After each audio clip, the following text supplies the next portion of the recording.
Jadi gue akhir-akhir ini masih ngeliat banyak banget pertanyaan tentang apakah MacBook Air M1 masih worth it untuk dibeli di tahun 2026. Dan sebagai orang yang menggunakan M1 untuk daily drivernya, jawaban gue adalah enggak. Nah, kenapa? Ayo kita coba bahas satu-satu. Halo semuanya, kalian sama gue Dani Dakrisman, saya adalah seorang product manager, sudah berpengalaman sama 3 tahun lebih di bidang produk, dan kali ini gue mau bahas tentang si M1 tersebut. Nah, jadi M1 yang gue pakai itu adalah model tahun 2020, base model, dengan storage 256 dan juga RAM sebesar 8 GB. Ya, namanya base model ya, jadi gue rasa banyak banget kekurangannya, dan gue yakin juga banyak orang yang cuma mampu untuk beli base modelnya doang gitu. Jadi gue mau sharing di bagian tersebut gitu loh. Nah, jadi apa yang bikin gue udah tidak merekomendasikan teman-teman untuk membeli M1 di tahun 2026 ini gitu. Nah, jawaban tuh yang pertama adalah setelah beberapa bulan kemarin gue belajar ke AI gitu ya. Gue mulai intens banget belajar AI itu di tahun 2025, mungkin precisely Oktober November gitu, Desember. Gue udah mulai pakai ini selama 6 bulan lebih, dan perlahan gue mulai merasakan bahwa laptop gue gradually semakin lebih lambat. Nah, semakin lebih lambatnya itu adalah kayak misalkan, ayo kita coba buka screen laptop gue saat ini. Nah, jadi ini adalah laptop gue saat ini. Teman-teman ngeliat kalau gue lagi buka Threads masih lancar gitu ya. Gue buka Figma gue masih lancar. Gue buka yang lain-lain masih lancar gitu. Nggak ada isu, gampang. Gue masih bisa buka YouTube gitu. Masih bisa nonton dengan lancar. Nggak ada masalah sama sekali gitu. Gue cukup happy dengan kondisi tersebut. Cuman, ini semua akan berbeda ketika misalkan gue pindah ke cloud. Di sini tadi gue bisa testing sih. Kita coba bikin lagi aja. Help me to create a landing page for my portfolio website. Make it clean, simple, like design Apple style. Also, add animation when we see every component. Nah, ketika AI ini dijalankan, awalnya dari awal aja nih sebenarnya activity monitor gua tuh udah gede banget makannya.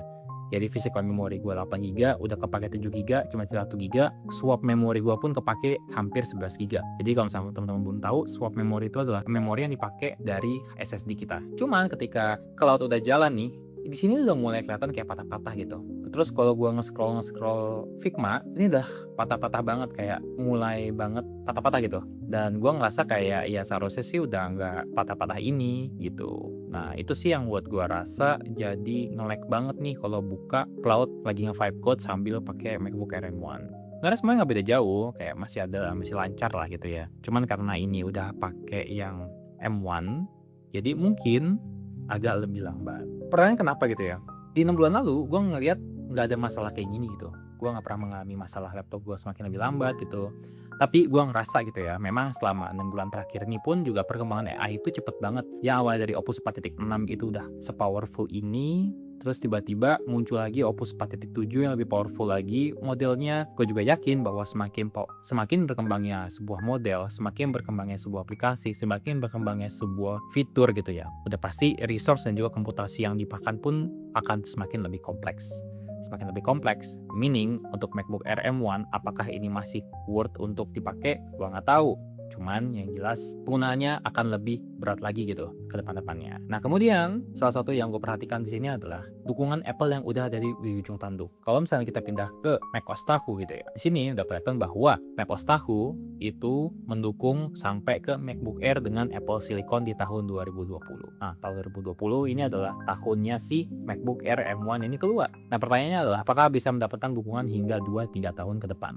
Nggak tahu. Cuman yang jelas ini udah di ujung tanduk banget. Apakah masih layak untuk mengeluarkan uang yang produknya pun udah nggak didukung dari sisi softwarenya? Gua nggak tahu. Kalau misalnya teman-teman ngerasa masih bisa, silahkan. Tapi kalau misalkan menurut gua akan lebih baik untuk pilih ke opsi-opsi yang mungkin ya nambah sekian juta, tapi teman-teman masih bisa mendapatkan pengalaman yang masih maksimal, update yang lebih maksimal, dan juga teman-teman juga bisa mendapatkan yang lebih baik lagi gitu. Buat gue sih semuanya kesimpulan dari ini semua adalah hindarin aja pembelian untuk MacBook Air M1, apalagi yang base model gitu ya. Gue udah nggak tahu apakah ini masih worth it untuk dipakai selama 2-3 tahun ke depan. Menurut gue beli MacBook itu kayak investasi, harus bisa bertahan sampai kurang lebih 5-7 tahunan lah gitu ya. Atau mungkin bisa 10 tahun. Kenapa? Soalnya teman gue ada yang beli MacBook Pro 2017 dan baru dipensiunnya tahun ini gitu. So, mungkin seharusnya sih bisa sekitar 7-9 tahun, 10 tahunan lah gitu ya, untuk bisa dipakai jangka panjang itu. Nah, kecuali teman-teman butuh sesuatu yang urgent, dan mungkin teman-teman punya dana lebih gitu, dan mungkin teman-teman mau ganti laptop kurang lebih 1-2-3 tahun ke depan, silahkan beli aja M1. Karena buat gua, M1 ini udah cukup banget kalau misalkan teman-teman cuma kerjain kerjaan yang begitu-gitu aja. Cuman kayak browsing, buka website, buka Google Docs, dan lain-lain. Tapi kalau misalnya teman-teman mau yang lebih berat lagi, kayak prompting atau mungkin kayak ya gue nggak tahu gue pakai CapCut buat ngedit video, gue rasa nggak usah dibeli karena sudah mulai cukup berat untuk dipakai sehari-hari. Tapi balik lagi semua keputusan dari teman-teman, beli atau enggaknya balik ke teman-teman.